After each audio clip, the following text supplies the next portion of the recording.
특허법에서는 발명을 한 자 또는 그 승계인에게 독점적, 배타적 권리인 특허권을 주고 특허권의 대가로 해당 기술을 공개하도록 하고 있다. 특허 출원한 날부터 1년 6개월이 되는 날에 출원 내용은 대중에 공개되어 누구든지 특허 정보 검색 서비스에 접속하여 특허 출원된 기술 내용을 열람할 수 있다. 그리고 누구든지 열람한 기술 내용을 개량하여 발명할 수 있고 개량된 발명에 대한 특허권을 취득할 수 있다. 그런데 발명을 한 모든 사람에게 특허권이 주어지는 건 아니다. 특허권은 이전의 발명에 비해 새롭고 기술적인 면에서 발전이 있는 발명을 대상으로 하며 특허 신청, 즉 특허 출원을 한 뒤 특허 등록이 완료되었을 때 주어진다. 특허 출원은 발명자와 발명에 대한 권리를 승계받은 사람이 할 수 있으며 특허 출원의 대상에는 물건의 발명뿐만 아니라 영업 방식과 같은 방법의 발명까지 포함된다. 특허청이 특허 출원에 대한 판정을 통해 특허를 등록하면 특허 출원자는 특허를 받은 발명을 독점적으로 이용할 수 있는 권한을 갖게 된다. 이때 이용은 산업적 또는 상업적으로 이용하는 것만 한정되는데 이러한 이용을 실시라고 표현한다. 특허권자는 실시에 대한 권한을 양도할 수 있는데 특허권자가 실시권을 특정인에게만 양도하면 이는 독점적 실시권의 양도이며 독점적 권한을 배제하고 여러 세계의 실시권을 양도하면 통상적 실시권의 양도이다. 독점적 실시권이든 통상적 실시권이든 실시권을 양도한 특허권자는 실시권 양도의 대가로 소정의 사용료를 받을 수 있는데 이것을 실시료라고 한다. 특허권에 대한 정당한 권한이 없는 자가 타인이 특허권을 가진 발명을 실시하는 것을 특허권 침해라고 한다.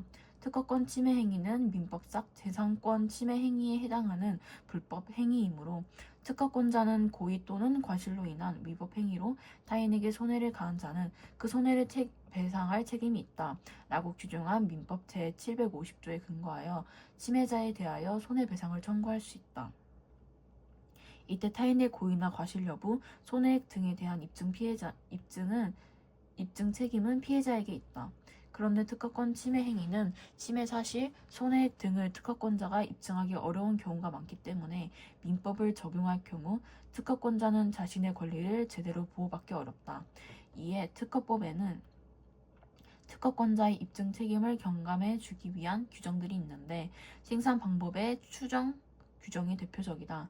이 규정에 따르면 물건을 생산하는 방법의 발명에 관련하여 그 물건과 동일한 물건은 특허 등록된 방법에 의하여 생산된 것으로 추정한다. 특허법에서는 손해액 산정과 관련하여 일식이익 추정에 관한 규정을 두고 있다.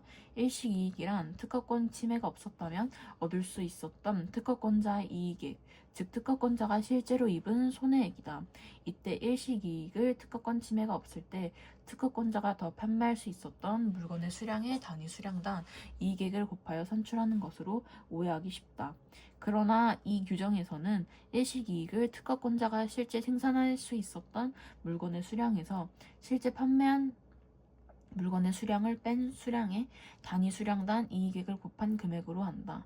특허권자 A가 제품 100개를 생산할 수 있는 설비를 갖추고 제품을 판매하고 있었으나 B가 A의 특허권을 침해하여 B가 제품 50개를 판매하고 A가 제품 60개를 판매하였다고 가정해보자. A가 B를 상대로 특허권 침해로 인한 손해배상을 요구하며 제품 50개에 대한 일식이익을 주장한다면 이는 그대로 받아들여질 수 없다. A가 실제 생산할 수 있었던 물건의 수량은 100개이기 때문에 일시이익은 제품 40개에 대해서만 인정된다. 한편 침해자가 침해 행위를 통해 얻은 이익액을 손해액으로 추정하는 규정도 있는데 침해자가 침해 행위를 통해 얻은 이익액을 특허권자가 입증하면 그 이익액을 손해액으로 추정할 수 있다. 특허권자가 침해자의 이익액을 입증하면 입증 책임이 전환되어 침해자가 자신의 이익액이 특허권자의 손해액에 영향을 미치지 않음을 입증하여야 한다. 통상적 실시권의 양도에 따른 실시료인 통상 실시료를 통해 손해액을 추정할 수 있도록 하는 규정도 있다. 이 규정에 따르면 특허권자가 실제로 입은 손해, 즉 일시이익과 관계없이 특허권 침해에 대한 최소 배상액은 특허를 사용하기 위해 지불해야 하는 통상 실시료로 정한다. 통상 CC료는 일반적으로 판매액의 합리적 수준의 CC료율을 곱해 산출한다. 특허법은 특허권자의 권리를 보장하는 데 기여하지만 특허법에서 보호 대상으로 삼는 것이 유형의 발명품이 아니라 무형의 지적 창작인 발명이기 때문에 특허권 침해에 대한 손해배상에서 손해액을 산정하고 입증하는 것은 매우 어렵다. 더욱이 특허권 침해 행위에 대한 손해배상이 있어서 배상액이 너무 적다면 기업은 손해배상을 감수하고 특허권을 침해하여 이윤을 취하려고 할 수 있고, 배상액이 너무 많다면 특허권자가 발명 기술을 이용하지 않고 침해 행위가 일어나기를 기다리는 상황이 벌어질 수 있다. 특허법에서 특허권 침해 행위에 대한 손해액 산정에 관한 규정이 중요한 것은 이와 관련된다. 경제 성장은 한 국가의 전체 소득을 총 인구수로 나눈 1인당 실질 국민 소득이 증가하는 것을 말한다.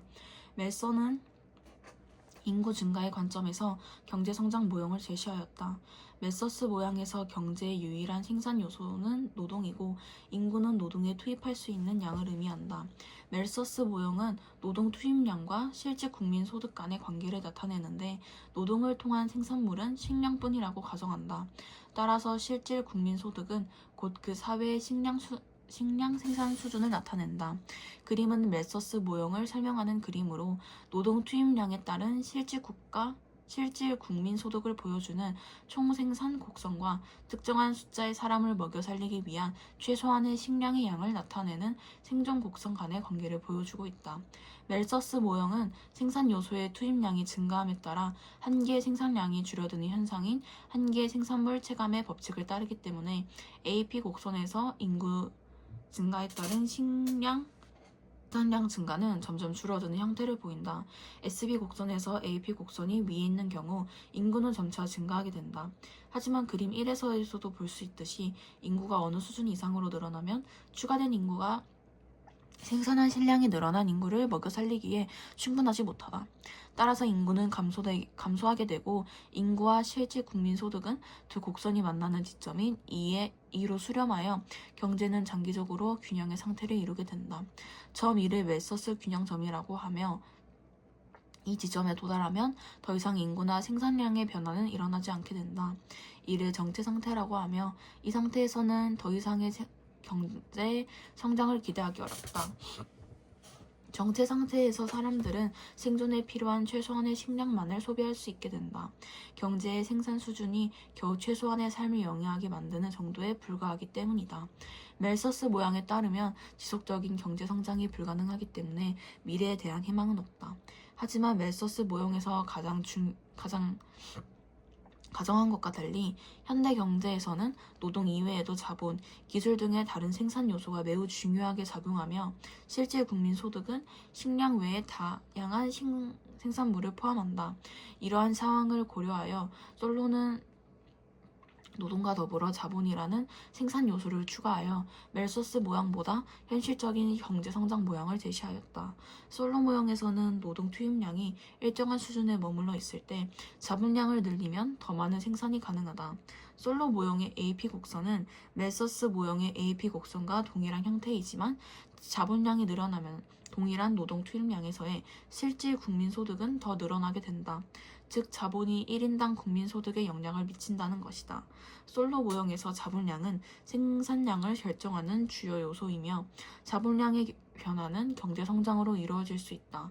하지만 솔로 모형에서도 어느 수준까지의 경제성장은 가능하지만 끝없이 성장하는 것은 불가능하다. 자본도 한계 생산물 체감의 법칙이 작용하기 때문에 자본의 증가량에 따른 1인당 국민소득의 증가량은 점점 줄어들게 된다. 나아가 자본량은 지속적으로 증가하지 않는다. 자본량은 투자와 감가상각이라는 두 요소에 따라 달라진다. 투자는 생산을 위한 지출을 의미하며 자본량을 증대시키고 감가상각은 시간의 흐름과 사용에 따라 자본이 소모되는 것을 의미하며 자본량을 감소시킨다. 자본량의 일정 비율은 매년 소모되기 때문에 감가상각은 자본량에 비례한다. 투자가 감가상각보다 크다면 이듬해 투자할 수 있는 여유가 있다는 것이기 때문에 자본량은 증가하고 반대의 경우에는 자본량은 감소한다. 그림 2에서 자본량이 투자와 감가상각이 만나는 지점인 키A에 이르게 되면 자본량은 변화하지 않게 된다. 이렇게 자본이 어느 수준에 이르면 1인당 실제 국민소득이 더 이상 커지지 않는 균제 상태에 머물게 된다. 하지만 균제 상태에서는 생존에 필요한 최소한의 소비만 가능한 정체 상태보다 더 높은 생활 수준을 누릴 수 있다. 한편 자본량만으로는 균제 상태 이후 발생하는 경제 성장을 설명할 수 없기 때문에 솔로 모형에서는 균제 상태에서 기술 진보가 경제 성장에 미치는 영향을 포함하기도 한다. 기술이 진보하면 노동의 효율성이 증가하고 노동자 1인당 생산량이 증가하게 된다. 즉 균제 상태에서 1인당 실질 국민 소득이 증가하게 되는 것이다.